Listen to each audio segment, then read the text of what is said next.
सद्भावना city news Uttar Pradesh Uttarakhand आपको खबरों में रखे सबसे आगे।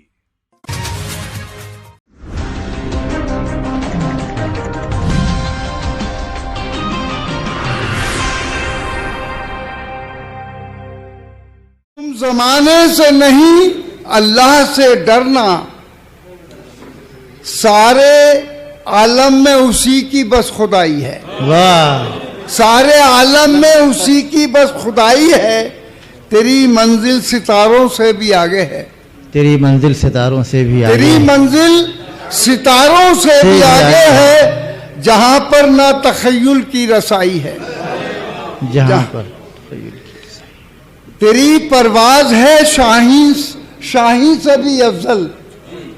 तेरी परवाज है शाही से भी अफजल, तेरी कुर्बे इलाही तक रसाई है। वाह, तेरी कुर्बे इलाही तक रसाई है। हमेशा बर्क तुम औकात में रहना। क्या कहने, हमेशा बर्क तुम औकात में रहना, इसी में बस तुम्हारी पारसाई है। इसी में बस तुम्हारी पारसाई है। और एक कथा और पढ़कर मैं रुखसत हो जाऊंगा। मुझे तुम क्या मिटाओगे, गुलामे मुस्तफा हूं।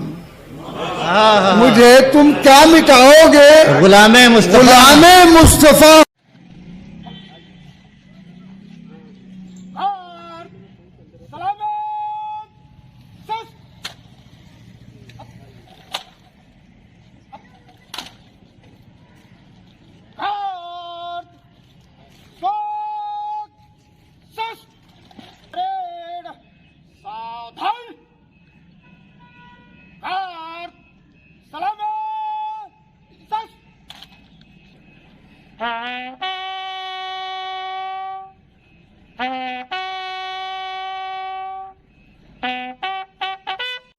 सांसद डॉक्टर शफीकुर रहमान बर्क के आखिरी सफर में उमड़ी लाखों लोगों की भीड़ नम आंखों से किया सुपुर्द खाक। हक परस्तों की जहां राय शुमारी होगी, सबसे पहले वहां आवाज हमारी होगी। आज के दौर में जहां बेईमानी, नाइंसाफी और नेताओं की मनमानी उरूज पर है, ऐसे में सांसद डॉक्टर शफीकुर रहमान बर्क अपनी ईमानदारी के लिए मशहूर थे।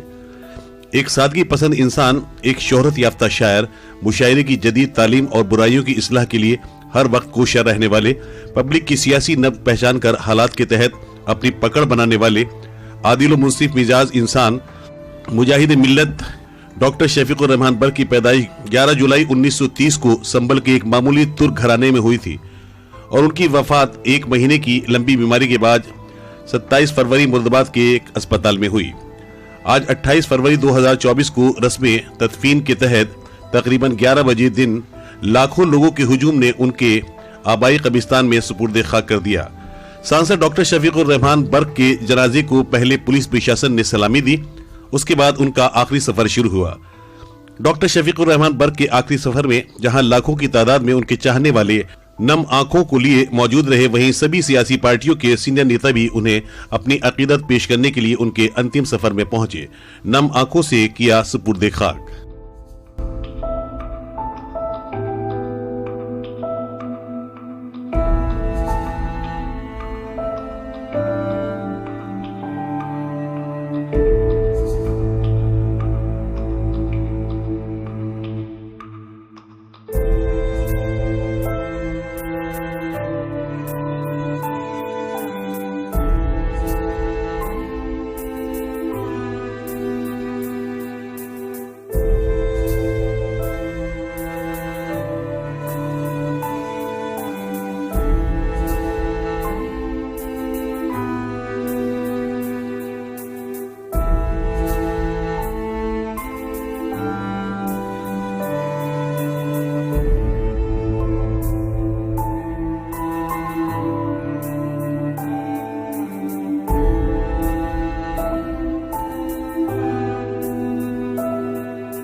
करता हूँ। बर्क साहब आज की संसद के सबसे अनुभवी और सबसे उम्रदराज जो है वो शख्सियत थी।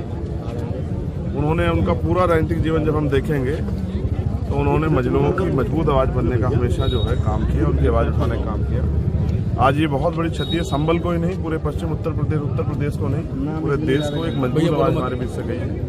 पहले तो मैं उनके परिवार के लिए प्रार्थना करता हूँ कुदरत से कि उनके परिवार को दुख सहने की शक्ति भी कुदरत दे और उनको भी अपने चरणों में स्थान दे। साथ साथ मैं ये वादा भी करता हूँ कि मजलूमों की आवाज़ कमजोर नहीं पड़ने दी जाएगी। ये भी जो है हम यहाँ संभल की धरती से संकल्प लेते हैं कि उनकी आवाज़ को मजबूती से हम लोग जो है उठाने का काम करें। 2024 का चुनाव आ रहा है सर, इस बीच कैसे जाते रहेंगे साहब? बताइए, इतने मजबूत साथी चले गए तो आज चुनाव पे तो यही कहूँगा कि पहले तो आज उन्हीं के जो है वो आज सुपुर्दे खाक हो रहे हैं, तो उनके बहुत सारे लोगों में तकलीफ है। हम पे भी बहुत सारे फ़ोन आए और मैं भी दौड़ा जो है अपने पार्लियामेंट एरिया से नगीना से यहाँ चला है कि भाई एक बार उनको अंतिम दर्शन करूँ। एक बहुत मजबूत सितारा जिसने लंबे समय में नहीं पूरे देश और दुनिया में आज लोग उनके चाहने वाले बहुत दुखी हैं।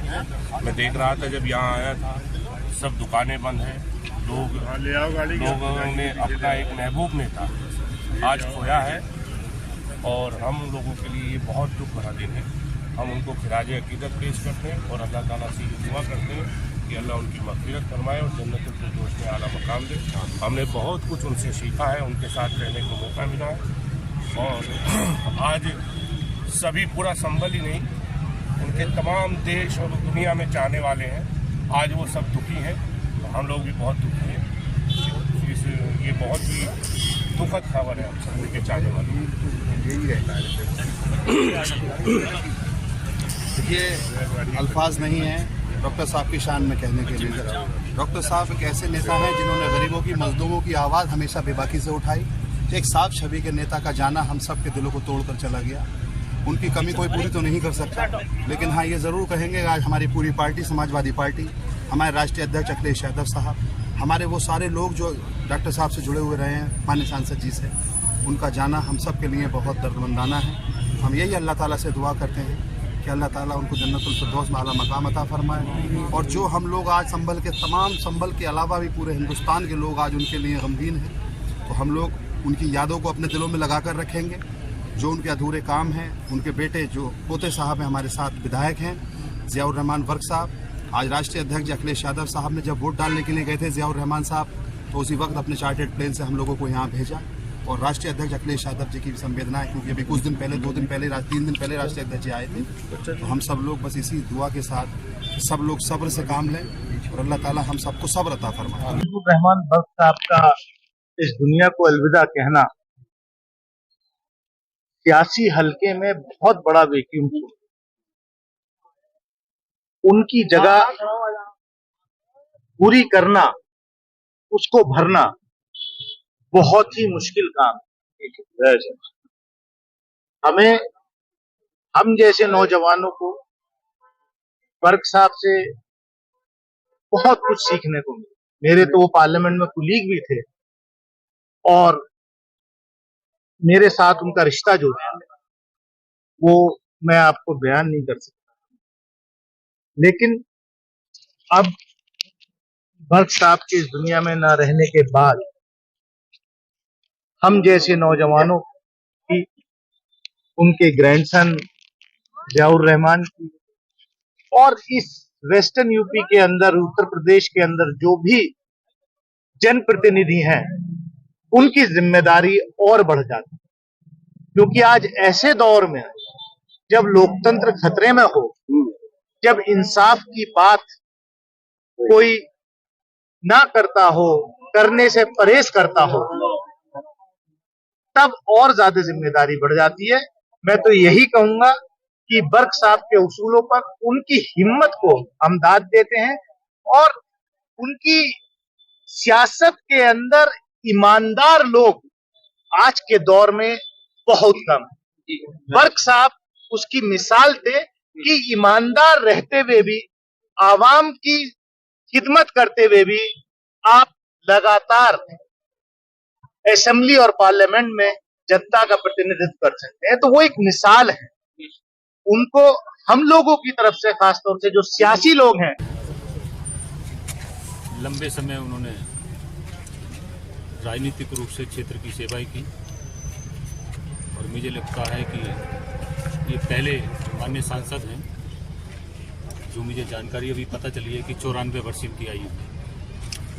94 वर्ष का कोई भी दूसरा सांसद इस समय संसद में नहीं है, तो सौभाग्यशाली है। आज मुझे जैसे पता चला कि उनका निधन हुआ है, भले ही उनकी 94 वर्ष थी, लेकिन देखने में, कार्य करने में फुर्ती थी। मुरादाबाद लोकसभा के भी सांसद रहे हैं, यहाँ के भी सांसद आज तक थे वो, तो अपने हिसाब से उन्होंने एक लंबा राजनीतिक सफर पार किया और मुझे लगता है कि भविष्य में आगे 94 वर्ष की आयु तक मुझे लगता है कोई सांसद आगे भविष्य में नहीं हो पाएगा। अभी नहीं है तो भविष्य में, क्योंकि जैसा हम मान के चलते हैं कि 100 वर्ष आयु किसी की होगी तो बहुत हो गई, तो बहुत सौभाग्यशाली है, परिवार भी सौभाग्यशाली है। लेकिन निधन हुआ तो मुझको भी थोड़ा दुख हुआ, तो मैं भी उनके दर्शन करने के लिए आया था। मेरी भी शोक संवेदना उनके परिवार के प्रति है और जिस प्रकार से उन्होंने इस क्षेत्र की सेवा करी है, विशेष रूप से उनके पोते इस समय कुंदरकी के माननीय विधायक हैं, तो उनकी जो सेवा क्षेत्र को देते रहे हैं, उनका परिवार भी भविष्य में मुझे लगता है कि आगे उसी रूप में करता रहेगा।